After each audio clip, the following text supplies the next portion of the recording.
O choro pode durar uma noite, mas a alegria vem logo pela manhã. Muito bom dia, com a bênção, com a graça de Deus. Nessa manhã nós começamos mais um dia. Nos asseguramos nas promessas do Senhor de que Ele cuida de nós. A sua palavra é muito enfática em nos afirmar que os anjos do Senhor se acampam ao redor daqueles que o temem e os livra. Agrada-te do Senhor e Ele satisfará os desejos do teu coração. Temos que nos lembrar a cada dia dessas promessas. Precisamos nos voltar para Deus a cada manhã, a todo instante. Nós não podemos perder nenhum minuto na nossa trajetória de termos a certeza de que Deus está ao nosso lado. É por isso que nessa manhã convido você a ter nas mãos a palavra do Senhor, porque todos os dias desse canal nós estudamos um capítulo da palavra do Senhor. E nessa manhã eu convido você a ter nas mãos a palavra de Deus no livro de Oséias, capítulo 6, o versículo 1 e o versículo 2.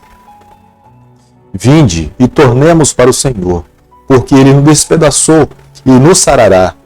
Faz a ferida e a ligará. Depois de 2 dias nos revigorará, e ao terceiro dia nos levará a vivermos diante dele.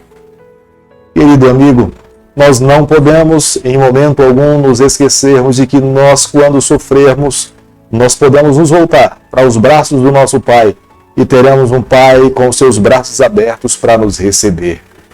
Mas o nosso retorno precisa ser sincero, o nosso retorno precisa ser verdadeiro, nós temos que fazer isso de coração. O nosso Pai, Ele esquadrinha os nossos corações, Ele não apenas nos vê exteriormente, mas o nosso Deus, Ele esquadrinha os nossos corações. Ele sabe os mais íntimos pensamentos que possam passar no mais profundo do nosso coração. As pessoas não saberão, mas o nosso Deus saberá. É por isso que quando Ele espera que os seus filhos voltem para Ele, digam que querem viver uma nova vida ao seu lado, esses filhos precisam dar passos de segurança, de fidelidade, de uma verdadeira conversão. Não pode ser apenas de boca. Se esperamos receber a bênção de Deus, precisamos fazer uma entrega de corpo e alma com verdadeira sinceridade. Como nós podemos observar no versículo 1 e no versículo 2 que lemos nessa manhã, a declaração dos israelitas era que se eles voltassem para Deus dentro de 3 dias, mais uma vez Deus iria derramar as suas bênçãos. Mas Deus estava comparando a fidelidade e a conversão daquele povo naquele momento como sendo uma nuvem formada por orvalho. Logo vem pela manhã, quando o sol vem, logo ela se dissipa e se dissolve por inteiro. Não havia uma entrega de coração, não havia sinceridade nas palavras. Eles estavam mais preocupados com as bênçãos de Deus do que de fato viver uma vida de fidelidade ao Senhor. Deus jamais poderia derramar as suas bênçãos sobre uma nação que o seu coração não estava completamente entregue nas mãos do Senhor. Os israelitas estavam vivendo uma religião extremamente presunçosa. Acreditavam que um arrependimento de boca seria suficiente para receber a bênção de Deus. Não compreenderam a profundidade dos seus pecados, do quanto tinham magoado o coração do Senhor. Primeiramente, deveriam ter refletido nos seus erros, nos seus pecados, confessado a Deus, pedido perdão e depois então ter se voltado para o Senhor. Deus os receberia, Deus os abençoaria, restauraria a sorte do seu povo e lutaria as suas batalhas. Oséias capítulo 6, o versículo 3, a Bíblia diz o seguinte: conheçamos e prossigamos em conhecer ao Senhor, como a alva, a sua vinda é certa, e Ele descerá sobre nós como chuva serôdia, que rega a terra. Nesse momento o profeta Oséias estava se referindo à vinda de Jesus Cristo. Oséias acreditava que a verdadeira cura se daria somente quando o Messias colocasse os seus pés nessa terra. Mas desde então, Deus já fazia promessas de restaurar o seu povo. Se naquele momento, se naquela época, eles abrissem os seus corações, o Espírito de Deus estaria disponível para fazer toda a conversão, levá-los a arrepender-se, levá-los a viver um verdadeiro arrependimento e experimentar uma verdadeira paz ao lado do Senhor. Mas iria depender de cada israelita. Da medida que ele se colocasse nas mãos de Deus, Deus o tomaria nos seus braços. O que não poderia acontecer era haver um arrependimento de boca, mas não haver nenhuma mudança no coração. Depois de inúmeras tentativas em trazer o seu povo para perto de si, em levá-los a compreender a malignidade dos pecados, Deus reconhece que todas as suas tentativas foram em vão. Os profetas foram chamados para falar em nome de Deus, mas o seu povo não deu ouvido aos seus profetas. Escolheram seguir os seus próprios caminhos, fazer a sua própria vontade.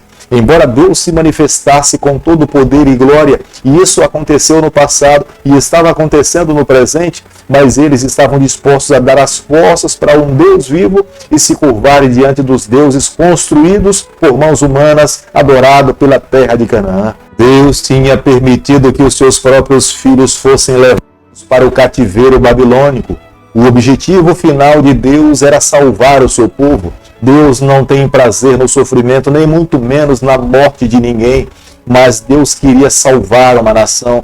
Deus queria que esse povo representasse o seu nome, da mesma forma como Deus um dia tinha chamado Abraão para representá-lo. Deus esperava que toda a sua descendência assumisse essa aliança, mas eles não estavam dispostos a viver esse compromisso com Deus. Embora Deus fosse fiel, mas toda a nação estava vivendo infidelidade ao Senhor. O objetivo do cativeiro, de fato, era salvífico, era levar o seu povo a reconhecer os seus pecados, abandonar a velha vida, fazer uma comparação entre os deuses e reconhecer que o Deus dos seus pais era o Deus digno de ser adorado e deixar de lado todos os outros deuses feitos por mãos humanas. Mas nem o cativeiro, nenhum outro sofrimento, nenhuma outra dificuldade os levou a viver uma vida de arrependimento ao Senhor. Oséias capítulo 6, o versículo 6, a Bíblia diz o seguinte: pois misericórdia quero, e não sacrifício, e o conhecimento de Deus mais do que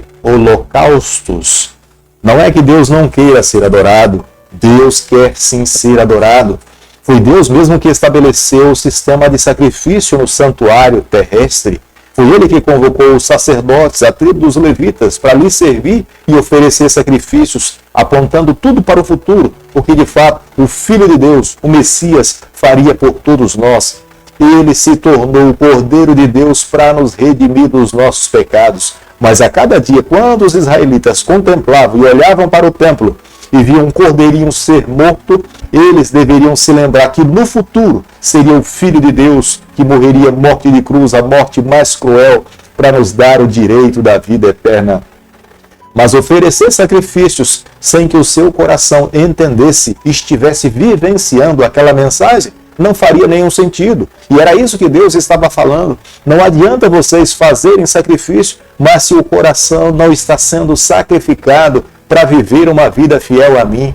Vocês podem oferecer as suas ofertas, vocês podem fazer os seus sacrifícios, mas se a mudança de coração, se o sacrifício vivo também não for feito a cada dia no altar do Senhor, de nada irá adiantar. Os sacrifícios, em vez de se tornarem um sacrifício vivo, eles podem se tornar um ritual, uma rotina. Apenas fazer em nome de Deus, mas nenhum efeito acaba causando no coração. Esse tipo de adoração para Deus é aborrecível aos olhos do Senhor. A nação israelita por inteiro transgrediu as leis de Deus. Eles não estavam preocupados em obedecer aos ensinamentos do Senhor. Eles estavam mais preocupados em viver para si, para essa terra, do que viver para Deus. Era a razão pela qual a cada dia, gradativamente, eles se afundavam em débitos, em dificuldades, em problemas. Deus queria restaurá-los. Deus queria que eles representassem o seu nome. Deus queria que se tornasse a nação mais poderosa para que todas as outras nações pudessem vir a Jerusalém,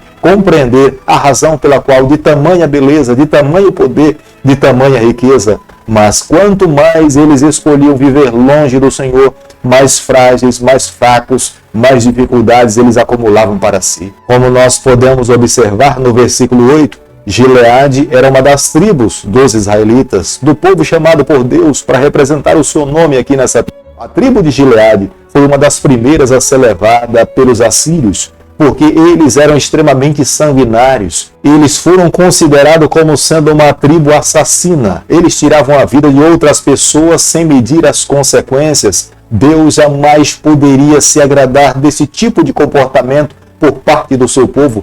Por mais que os profetas falassem, por mais que a palavra de Deus trouxesse a orientação, essa tribo e as outras tribos estavam dispostas a seguir o seu próprio comportamento e o comportamento dos moradores da terra de Canaã, que eram extremamente violentos. Da mesma forma como uma planta, uma flor, uma árvore pode morrer no decorrer do tempo, há muitas pessoas também que têm permitido que o seu amor para com Deus possa morrer. está se desfalecendo. Diante de obstáculos, dificuldades, lutas da vida, há quantas pessoas que têm perdido o seu amor para com Deus. Não é que Deus tenha se esquecido dessas pessoas, mas são as pessoas que optaram em se esquecer de Deus e viver a sua própria sorte. Infeliz é aquele que almeja alcançar a vitória nessa terra, alcançar algum objetivo sem construir um relacionamento sólido com Deus. Todos os profetas, líderes, homens de Deus que viveram no passado, que foram fiéis ao Senhor, eles foram orientados a advertir o seu povo, a buscar o conhecimento, a amar a Deus, a construir um relacionamento sólido, a fazer sacrifícios em viver uma vida de comunhão com Deus para receber a bênção do Senhor. Se vivessem dessa forma, eles estariam representando o nome de Deus, seria a nação mais poderosa, o povo mais abençoado por Deus na face dessa terra. Mas pelo fato de terem se esquecido do Senhor, eles também foram menosprezados e deixados de receber as bênçãos do Senhor. Quando uma nação ou pessoa endurece o seu coração para Deus, Deus permite que ele passe pelo sofrimento.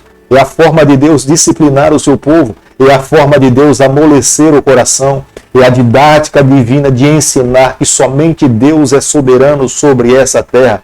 Quando esse ser humano reconhece, ou essa nação abre o seu coração para Deus, mais uma vez Deus volta a abençoar a vida dessa nação ou dessa pessoa. Mas se o coração dessa pessoa ou dessa nação permanece endurecido, Deus permite que ele continue no seu próprio caminho para encontrar as consequências das suas próprias escolhas. É por isso que Deus continua a falar do derramamento do seu Espírito.